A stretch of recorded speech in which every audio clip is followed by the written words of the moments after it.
नमस्कार, बहुत स्वागत है आप सभी का। आप देख रहे हैं देवभूमि और मैं हूं आपके साथ प्रगति ठाकुर। चले बुलेटिन की शुरुआत कर लेते हैं, जहां उत्तराखंड में विशेष गहन पुनरीक्षण को लेकर ये बड़ी जानकारी आप तक पहुंचा रहे हैं। इस अभियान के तहत मतदाता सूची का ड्राफ्ट जारी कर दिया गया है।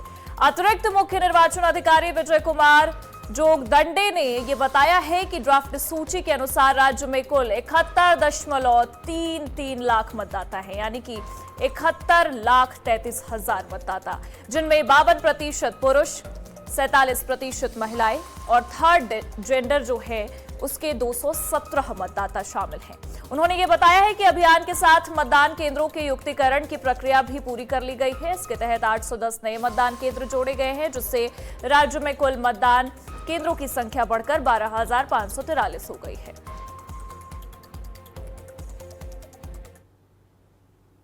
देखिए, उत्तराखंड राज्य में एसआईआर के अंतर्गत ड्राफ्ट सूची का प्रकाशन किया गया है।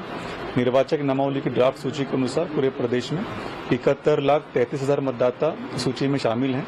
इसके अनुसार 52% पुरुष मतदाता हैं और 47% महिला मतदाता हैं। थर्ड जेंडर की श्रेणी में हमारे पूरे राज्य में 217 मतदाता पाए गए हैं। वर्तमान जो अभियान हुआ, इसके साथ साथ में हमारे 11,733 मतदेय स्थलों का पुनर्निर्धारण का कार्रवाई भी संपन्न हुआ। पुनर्निर्धारण के पश्चात 810 मतदेय स्थल का वृद्धि हुआ है और वृद्धि के पश्चात पूरे प्रदेश में अभी 12,543 बूथ चिन्हित किए गए हैं। देहरादून में हरेला पर्व से एक दिन पहले कृषि मंत्री गणेश जोशी ने फलदार पौधों का वितरण कर राज्य में हरेला अभियान की शुरुआत की। उन्होंने कहा कि हरेला उत्तराखंड का पारंपरिक लोक पर्व है और मुख्यमंत्री पुष्कर सिंह धामी के नेतृत्व में इस वर्ष जनसहभागिता से प्रदेश भर में 3 करोड़ पौधे लगाने का लक्ष्य रखा गया है। मंत्री ने बताया है कि उद्यान विभाग 10 लाख, रेशम विभाग 50,000 और टी बोर्ड 50,000 पौधे लगाएंगे। उन्होंने कहा कि केवल पौधारोपण ही नहीं बल्कि उनका संरक्षण भी जरूरी है। इसी उद्देश्य से इस बार फलदार पौधों का वितरण किया जा रहा है, ताकि लोग पौधों की देखभाल करें और वृक्षारोपण अभियान सफल हो सके। जहां माननीय मुख्यमंत्री जी ने पूरे प्रदेश में विभिन्न विभागों के माध्यम से 3 करोड़ पौधों के रोपण का संकल्प लिया है, वहीं हमारे विभाग ने 10 लाख फलदार पौधे हॉर्टिकल्चर के माध्यम से, 50,000 पौधे रेशम के माध्यम से और 50,000 चाय के पौधे लगाने का संकल्प, 11,000 पौधे लगाने का संकल्प हमारे विभाग ने लिया है। और इसका आशय ये है, अक्सर देखने में क्या आता है, जहाँ पर वृक्षारोपण करते हैं अगली बार नहीं होता है, लोग पौधों की देखभाल नहीं करते हैं। इसलिए हमने ये संकल्प लिया है। हमने सभी जिलों के अधिकारियों को निश्चित कर दिया है कि आप जिला स्तर पर इस कार्यक्रम को आयोजित करें कल। साथ ही हमने ये सुनिश्चित किया है, हम एक व्यक्ति को 5 पेड़ फलदार वृक्ष हम वितरित करेंगे। आज का शुभारंभ मेरे आवास से हो रहा है। कल हम 5-6 जगह प्रेजेंटेशन कर रहे हैं और व्यापक स्तर से पूरे 1 हफ्ते प्रोग्राम चलेगा और अधिक से अधिक वृक्षों का रोपण ये हमारा संकल्प है। देहरादून में कांग्रेस ओबीसी विभाग के राष्ट्रीय अध्यक्ष डॉक्टर अनिल जयहिंद ने शिक्षा व्यवस्था, बढ़ती फीस और पेपर लीक के मुद्दों को लेकर केंद्र सरकार पर निशाना साधा। उन्होंने कहा कि आज महंगी शिक्षा और सिस्टम की खामियों के कारण छात्र और उनके अभिभावक लगातार तनाव में हैं। जयहिंद ने राहुल गांधी को न्याय के योद्धा बताते हुए कहा कि वो युवाओं के दर्द को समझते हैं और उनके अधिकारों की लड़ाई लड़ रहे हैं। कांग्रेस पूरी पार्टी के साथ मिलकर के जो इस देश में सरकार ने शिक्षा व्यवस्था चौपट कर दी, उसको एक एक्सटॉर्शन का सिस्टम बना दिया और रिजेक्शन का सिस्टम बना दिया। आज हमारे युवाओं का जो कॉन्फिडेंस है वो खत्म कर दिया गया है, उनको हीन भावना भर दी गई है। और इतनी मोटी मोटी फीस, हमारे समय में शिक्षा निःशुल्क होती थी, चाहे स्कूल की हो चाहे एमबीबीएस मेडिकल डॉक्टर की हो, लेकिन आज केजी से लेकर के माँ बाप के ऊपर इतना प्रेशर आ जाता है अपने बच्चों को पढ़ाने का कि वो उनके फीस और दूसरे खर्चे, यूनिफॉर्म, किताबें वो पूरा नहीं कर पाते और सारा जीवन वो तनाव पूर्ण उनका रहता है और बच्चों का भी रहता है। अगर देश की सरकार अपने युवा और छात्रों को डेवलप करेगी, उनका विकास करेगी, तो वो देश जो है वो शक्तिशाली और समृद्ध देश बनेगा। देखिए, देहरादून में राज्यसभा सांसद नरेश बंसल ने उत्तराखंड में पर्यटन को बढ़ावा देने के लिए सरकार के प्रयासों की सराहना की है। उन्होंने ये कहा कि मुख्यमंत्री पुष्कर सिंह धामी के नेतृत्व में पर्यटन के विभिन्न क्षेत्रों के विकास पर लगातार काम हो रहे हैं। बंसल ने Delhi Dehradun expressway, all weather road और ऋषिकेश कर्णप्रयाग रेल परियोजना को राज्य की कनेक्टिविटी मजबूत करने वाला बताया है। देखिए, उत्तराखंड के प्रति माननीय मुख्यमंत्री जी का असीम स्नेह है और यहाँ के टूरिज्म को बढ़ाने के लिए अनेक प्रकार के प्रयत्न हुए हैं। दिल्ली एक्सप्रेसवे हुआ है, ऑल वेदर रोड हुई है, ऋषिकेश कर्णप्रयाग रेल लाइन बन रही है, अब और ट्रेन भी मिली है। अभी यहाँ से सोमनाथ तक की तीर्थ यात्रा के लिए यात्रियों को भेजा गया है। रामनगर से देहरादून की ट्रेन स्वीकृत हुई है। तो निरंतर इन चीजों पर पार्लियामेंट में, लोकसभा में, राज्यसभा में आवाज उठाई जा रही थी और उसको माननीय केंद्रीय रेल मंत्री जी ने स्वीकृत किया है। ये उत्तराखंड के लिए बहुत ही टूरिज्म को, व्यापार को बढ़ाने वाला कदम है। रामनगर से मेरे पास भी काफी प्रतिवेदन आए हुए हैं।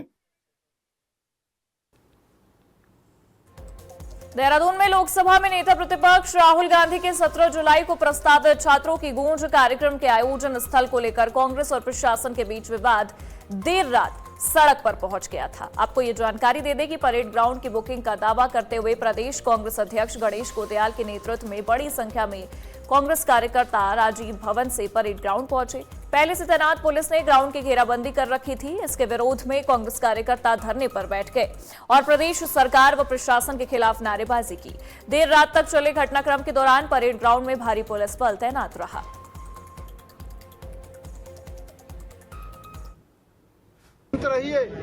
ये जंग जो है कल समाप्त नहीं होगी, 17 को समाप्त नहीं होगी, बल्कि ये जंग जो है जिसकी लौ जो है राहुल गांधी जी जल आकर के करने का काम कर रहे हैं, वो ज्वाला बन करके पूरे प्रदेश में चलती है। तो मैं आप सबसे यही कहना चाह रहा था, यही निवेदन कर रहा था, देखिए अनुमति मिलने के बाद उसको निरस्त करना, सीधे जो है कांग्रेस के कदमों को रोकना, राहुल जी को रोकने का प्रयास सरकार ने किया है, लेकिन वो इसमें कि इस ग्राउंड की परमिशन रद्द कर दी गई है और वो इसलिए रद्द कर दी, बहाना ये बनाया कि इस परेड ग्राउंड में कोई कार्यक्रम चल रहा है। मीडिया के सभी साथियों को यहाँ पर इस समय हम सभी कांग्रेस के पदाधिकारीगण और कार्यकर्तागण इसलिए आए और आपको आमंत्रित किया कि हमारे साथ साथ आप लोग भी देख सकें कि क्या इस परेड ग्राउंड में कोई कार्यक्रम चल रहा है। इस परेड ग्राउंड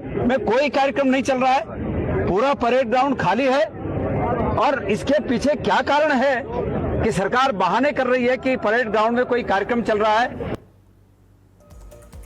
देहरादून में भाजपा प्रदेश अध्यक्ष और राज्यसभा सांसद महेंद्र भट्ट ने राहुल गांधी के प्रस्तावित कार्यक्रम को लेकर कांग्रेस पर भ्रम फैलाने का आरोप लगाया। उन्होंने कहा कि परेड ग्राउंड की बुकिंग के लिए कांग्रेस के शुरुआती आवेदन में राहुल गांधी के कार्यक्रम का उल्लेख नहीं था।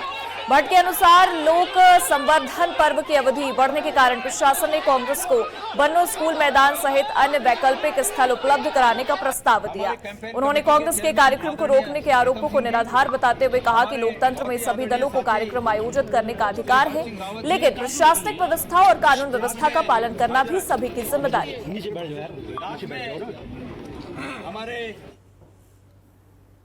निश्चित रूप से आदरणीय राहुल गांधी की देश की आवाज है, कमजोरों की आवाज है, दलितों की आवाज है, संशोधितों की आवाज है, किसानों की आवाज है, मातृशक्ति की आवाज है, मजदूरों की संघर्ष मजबूती से खड़े हुए वो आगे बढ़ेंगे। हम उनके साथ आगे बढ़कर कंधे से कंधा मिलाकर उनको साथ देंगे और निश्चित रूप से बदलाव दिखाई दे रहा है उत्तराखंड में और इससे भारतीय जनता पार्टी सरकार के लिए और इस तरीके के हम संगठन अपनाएंगे और मेरा मानना है कि सरकार का असली चेहरा जनता के सामने।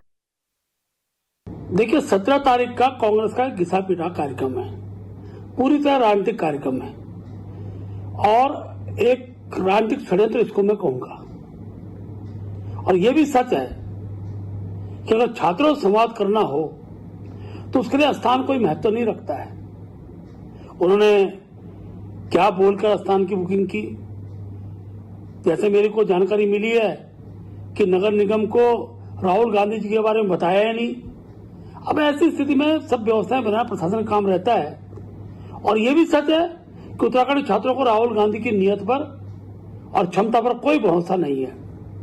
यह कार्यक्रम, इसकी पहले से स्क्रिप्ट लिखी हुई है, प्रतिभागी पहले से तय है, उत्तर भी पहले से तय है। इसलिए इस प्रकार का ड्रामा करने के लिए जो राहुल गांधी उत्तराखंड आ रहे हैं, उसका कोई असर उत्तराखंड में पड़ने वाला नहीं है।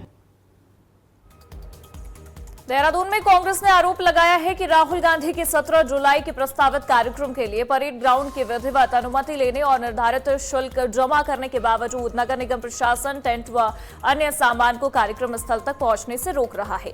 कांग्रेस का यह दावा है कि यह कार्रवाई राज्य सरकार के दबाव में की जा रही है। पार्टी ने सभी कार्यकर्ताओं से मंगलवार रात 12 बजे परेड ग्राउंड पहुंचकर कार्यक्रम की तैयारियों में सहयोग करने का आह्वान किया था। अब आपको बता दें, राहुल गांधी के कार्यक्रम का समय तय होने के बीच आयोजन स्थल को लेकर विवाद गहराने से सरकार और कांग्रेस के बीच राजनीतिक तनातनी बढ़ने लगी है।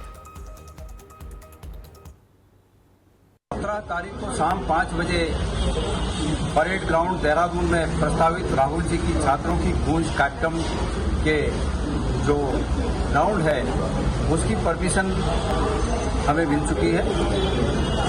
अब शासन प्रशासन मुख्यमंत्री जी के दबाव में, सरकार के दबाव में कोशिश कर रहा है कि इस परमिशन को कैसे क्या बहाना करके इस परमिशन को विड्रॉ किया जाए। मैं प्रशासन के सभी अधिकारियों से ये उम्मीद करता हूं कि वो इस प्रकार की हरकतें न करें।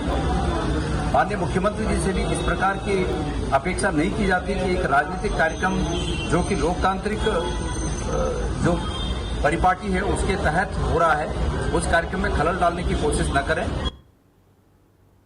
देहरादून में राहुल गांधी के छात्रों की गूंज कार्यक्रम को लेकर कांग्रेस का विरोध तेज हो गया है। पीसीसी अध्यक्ष गणेश गोदयाल की अगुवाई में कांग्रेस नेताओं और कार्यकर्ताओं ने प्रदर्शन किया है। कांग्रेस का यह आरोप है कि परेड ग्राउंड में कार्यक्रम का सामान लेकर जा रहे ट्रकों को रोका गया, जबकि प्रशासन से मंजूरी पहले ही मिल चुकी थी।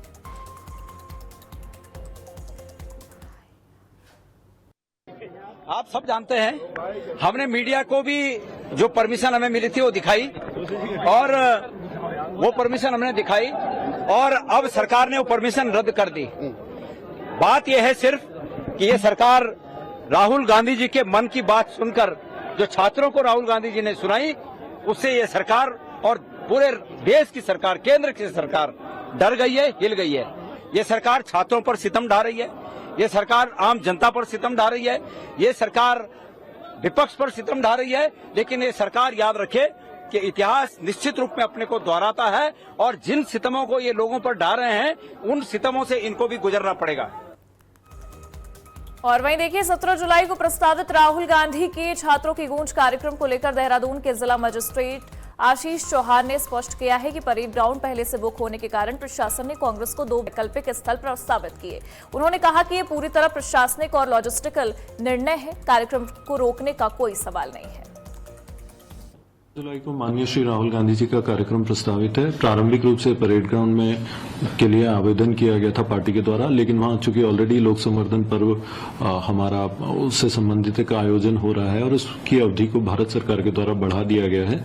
इस कार्यक्रम में काफी भीड़ एकत्र हो रही है और एंथुजियाज्म लोगों के द्वारा या सिटीजन्स के द्वारा दिखाया जा रहा है। ऐसे में प्रशासन के द्वारा स्थान की उपलब्धता और व्यवस्था को दृष्टिगत रखते हुए बन्नू स्कूल के लिए के मैदान या एक अन्यत्र जो स्थान है, 2 विकल्प पार्टी को उपरोक्त कार्यक्रम के लिए प्रस्तावित किए गए हैं, उन्हें उपलब्ध कराए गए हैं।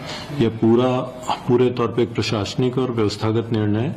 इसमें किसी भी प्रकार का कार्यक्रम को रोकने संबंधी प्रश्न नहीं है और जहां पे भी जो स्थान की उपलब्धता है उसके आधार पर ही नियमानुसार आवश्यक कार्रवाई के क्रम में निर्णय लिया गया है।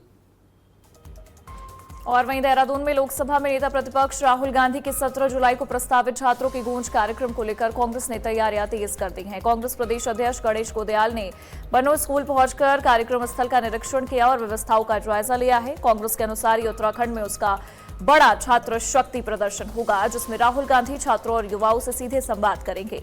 कार्यक्रम को युवाओं से जुड़े मुद्दों और कांग्रेस की राजनीतिक संदेश के महत्वपूर्ण मंच के रूप में देखा जा रहा है। ये सब तैयारियां ही चल रही हैं। बड़े अफसोस की बात है कि सरकार ने कल रात को हमारी जो परमिशन उन्होंने दी थी उस परमिशन को कैंसिल कर दिया। ये बहुत ही दुर्भाग्यपूर्ण है। संकुचित मन के लोग हैं, इस बात को नहीं समझ पा रहे हैं। ना समझ किस्म के लोग हैं सत्ता में बैठे हुए, इस बात को नहीं समझ पा रहे हैं कि राहुल गांधी जी इस देश के आधे से अधिक लोगों का प्रतिनिधित्व करते हैं। एनडीए को जितने मत मिले होंगे उससे अधिक मत विपक्ष को मिले हैं और उन सब विपक्ष में पड़े हुए मतों का प्रतिनिधित्व राहुल गांधी जी करते हैं।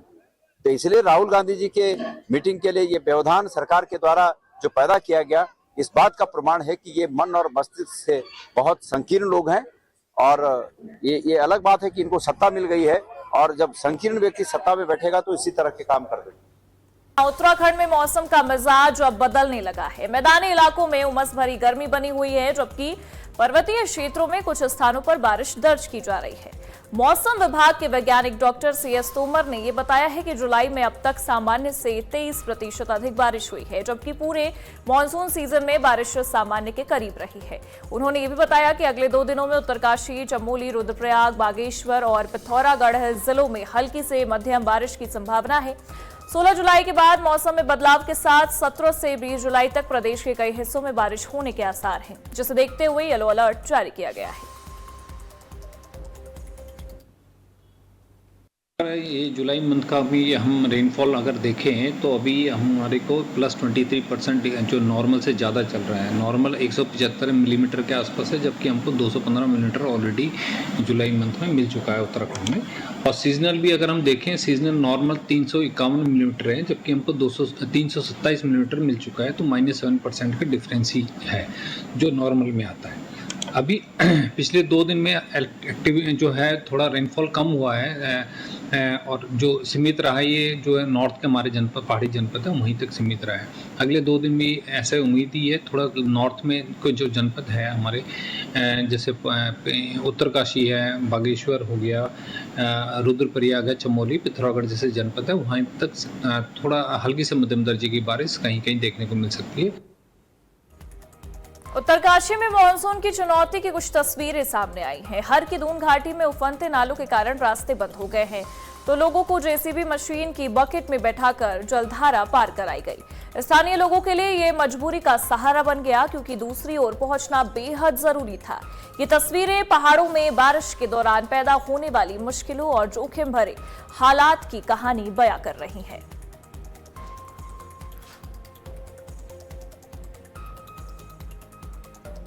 उत्तराखंड में बदहाल सड़कों पर गड्ढों को लेकर उठ रहे सवालों के बीच बीजेपी ने सरकार का पक्ष रखा है। पार्टी के प्रदेश प्रवक्ता नवीन ठाकुर ने कहा कि मुख्यमंत्री पुष्कर सिंह धामी पहले ही अधिकारियों को स्पष्ट निर्देश दे चुके हैं कि जनता की सुविधा से किसी भी तरह का समझौता नहीं होगा। उन्होंने कहा है कि मानसून से पहले सड़कों और जल निकासी व्यवस्था को दुरुस्त रखने के निर्देश दिए गए थे और यदि किसी अधिकारी की लापरवाही सामने आती है तो उसके खिलाफ सख्त कार्रवाई की जाएगी। डरना पड़ेगा। अधिकारियों का काम जो है जनता की सेवा करना है और मुख्यमंत्री ने सख्त निर्देश दिए हैं। किसी भी प्रकार की हीला हवाली बर्दाश्त नहीं की जाएगी। बरसात से पहले मुख्यमंत्री ने प्रमुख अधिकारियों के साथ बैठकर, उनमें पीडब्ल्यूडी सचिव भी थे, स्पष्ट कहा था कि सड़कों का, नालों का रख रखाव उचित तरीके से हो ताकि बरसात में दिक्कत ना हो। और संबंधित क्षेत्र के अधिकारी अगर कहीं लापरवाही बरती गई और लापरवाही उनके काम में पाएगी तो निश्चित तौर पर उन पर जो है सरकार कार्रवाई करेगी। और ये भाजपा की सरकार है, यहाँ पर जो है किसी की भी प्रकार की लापरवाही बर्दाश्त नहीं की जाएगी। और इन्हीं खबरों के साथ देवभूमि से जुड़े इस खास बुलेटिन में फिलहाल के लिए बस इतना ही। देश और दुनिया की तमाम बड़ी खबरों के लिए आप देखते रहिए आज की खबर और स्क्रीन पर दिख रहे सोशल मीडिया हैंडल के जरिए आप मेरे साथ वहां पर भी जुड़ सकते हैं और खबरों से रूबरू हो सकते हैं। नमस्कार।